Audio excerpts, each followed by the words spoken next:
आज का टॉपिक 1857 का विद्रोह। राजस्थान के इतिहास में 1857 का विद्रोह एक अहम स्थान रखता है। 1857 के विद्रोह की बात करें तो 1857 की क्रांति के समय ब्रिटेन की महारानी थी विक्टोरिया और वहाँ का पीएम था पामर्स्टन। वहाँ का पीएम था, और जबकि भारत के अंदर एजीजी थे। एजीजी यानी भारत के governor general Lord Canning. Rajasthan में एजीजी जॉर्ज पैट्रिक लॉरेंस थे, जबकि भारत के गवर्नर जनरल कौन थे? लॉर्ड कैनिंग और George Patrick Lawrence. George Patrick Lawrence का उस समय निवास स्थान था आबू में उस समय वह रहा करते थे। और क्रांति के तत्कालीन कारणों की बात करें तो इसके अंदर एनफील्ड राइफल के ऊपर जो उसकी जो बंदूक की गोली हुआ करती थी उस पर गाय और सूअर का चर्बी का प्रयोग किया गया था, जो कि ब्राउन बेस थी।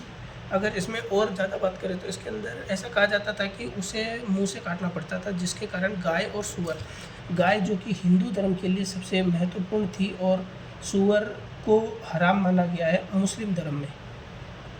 इसी वजह से दोनों ही धर्म इस चीज़ का समर्थन नहीं करते थे और इसी वजह से दोनों इस चीज़ के सख्त विरोधी कहलाए।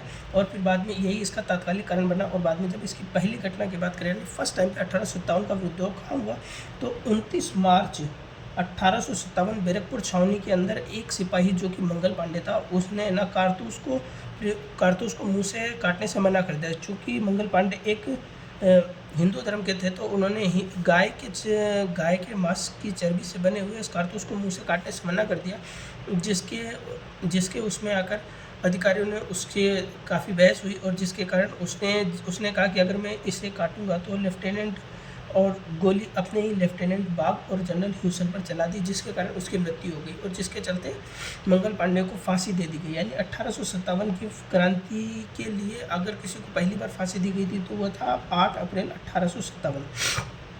पहली बार मंगल पांडे को फांसी दी गई और 1857, जबकि ये भारतीय इतिहास के संदर्भ में है, क्योंकि राजस्थान के अंदर पहली फांसी नहीं है, ये भारत के अंदर पहली फांसी। क्रांति की शुरुआत की बात करें तो राजस्थान के अंदर भारत के अंदर क्रांति की शुरुआत 10 मई 1857 को हुई थी, जो कि मेरठ छावनी के अंदर 20वीं नेवेट्री इन्फेंट्री के कारतूस के प्रयोग करने से मना हुआ था। और जबकि इसी के एक दिन पश्चात 11 मई 1857 पर इन्होंने दिल्ली पर अधिकार कर लिया और अंतिम मुगल बादशाह बहादुर शाह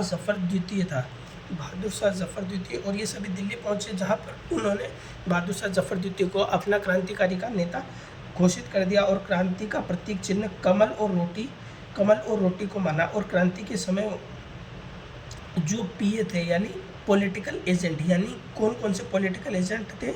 जयपुर के अंदर था ईडन, अगर आपको वैसे बताऊं तो जयपुर का ईडन,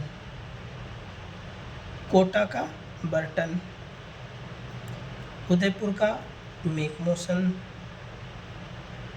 और जोधपुर का सावर्स, उदयपुर का और मेकमोसन। अगर आप देखो सीधी तो ईडन, मेकमोसन, सावर्स, बर्टन और भरतपुर का मॉरिसन और सिरोही का वैसे तो कभी पूछा नहीं गया जेडी हॉल्ट। अगर बात करें, अगर सबसे ज़्यादा क्रांति अगर कहीं देखने को मिलती है तो वो कोटा में देखने को मिलती है। महाराजा राम सिंह द्वितीय, इन्हें बंधक बना लिया गया था।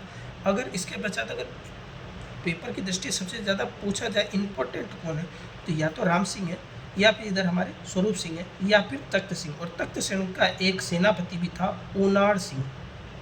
आगे आप देखेंगे उसके और भी युद्ध है और उस युद्ध के अंदर वो कई बार युद्ध भी लड़े हैं उन्होंने। और